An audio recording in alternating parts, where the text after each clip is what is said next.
AOC finally responded proudly concerning a high school yearbook photo that proves she grew up in a wealthy suburb.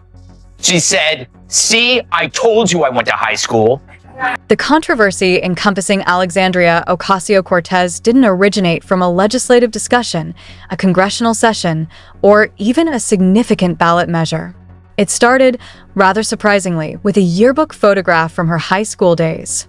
An ordinary image captured in a moment, exposing the tranquil suburban setting of Yorktown Heights. A location distant from the rough working-class Bronx background AOC frequently referenced. Yet what ought to have remained an insignificant detail quickly transformed into a catalyst, sparking inquiries, discussions, and a surge of scrutiny that spread throughout political broadcast programs. And when AOC at last replied to the dug-up image, not rejecting it outright, but with an odd and bold sort of satisfaction, that instant offered the ideal gateway for detractors who'd spent years eager to dissect not merely her statements, but the image she projected to everyone. She quipped, "See, I told you I went to high school," waving away the uproar with the effortless poise of somebody inured to rapid-fire media tempests. I can tell you, I know that when I was waitressing and struggling to put food on the table, for a while there, I did. I tried to stop caring. I tried to just keep my head down, work my shifts, and accept that this is just how things are. But that is no way to live, Arizona. It's no way to live. What I do know is that we don't have to live like this. And in fact, we cannot live like this anymore. Yet her playful response only deepened the divide between the polished image she projected and the reality suddenly dragged back into public view. It was this very divide that commentators pounced on, each bringing their own style, their own framing, their own storyline. And as the cameras rolled, the lights brightened, and the panelists edged forward, the focus widened from a single snapshot to the larger narrative of AOC's identity. Her ascent, her messaging, her inconsistencies, and the ever more theatrical landscape of politics she had come to represent.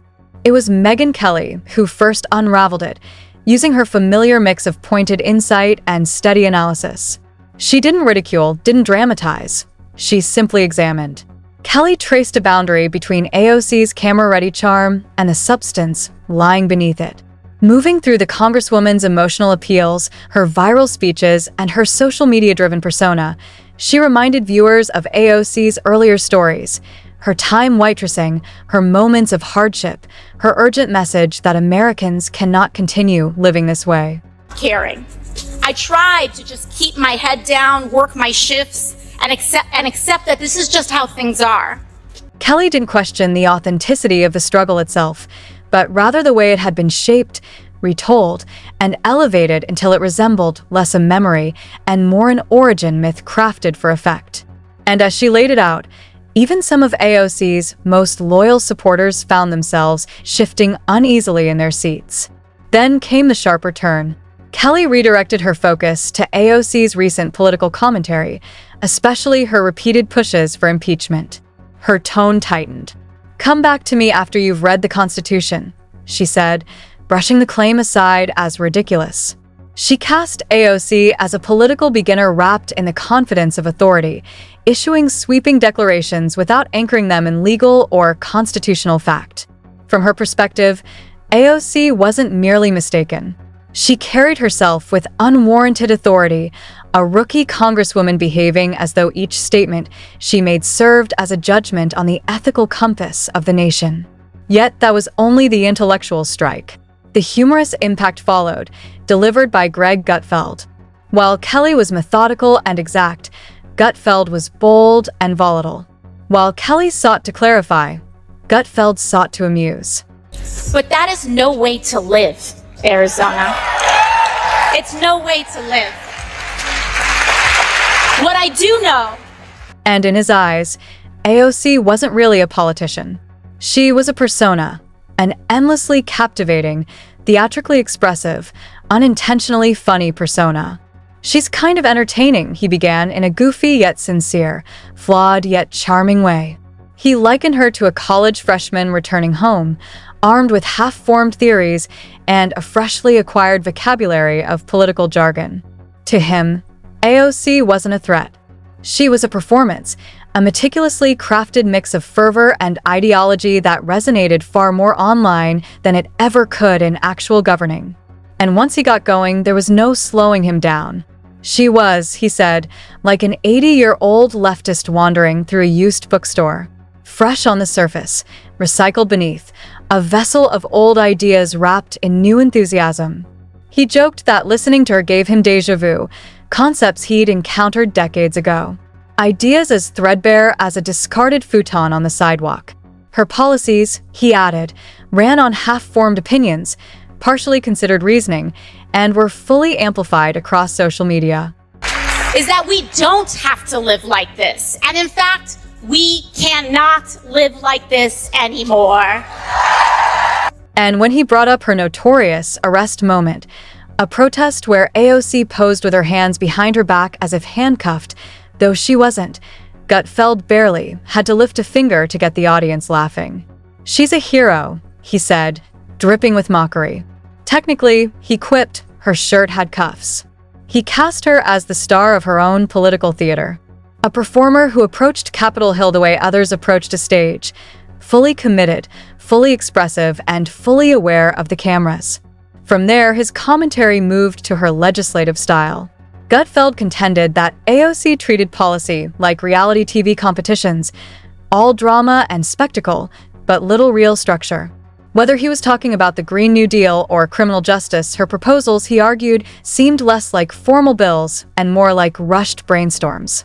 Bold ideas without the step-by-step guidance needed to turn them into something practical. He compared AOC's politics to trying to assemble furniture without the instructions.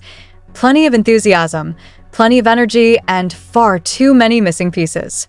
And then, almost on cue, Megyn Kelly returned to the discussion with a fresh perspective. From like AOC that he should be impeached is just absurd. Absurd. There's no... Okay, get back to me when you've read the Constitution or get a law degree, because you sound like an...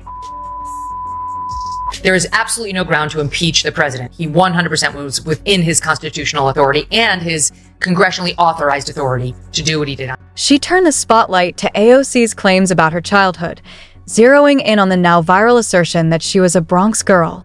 Kelly didn't dispute the literal fact. AOC was indeed born in the Bronx, but she emphasized the bigger picture.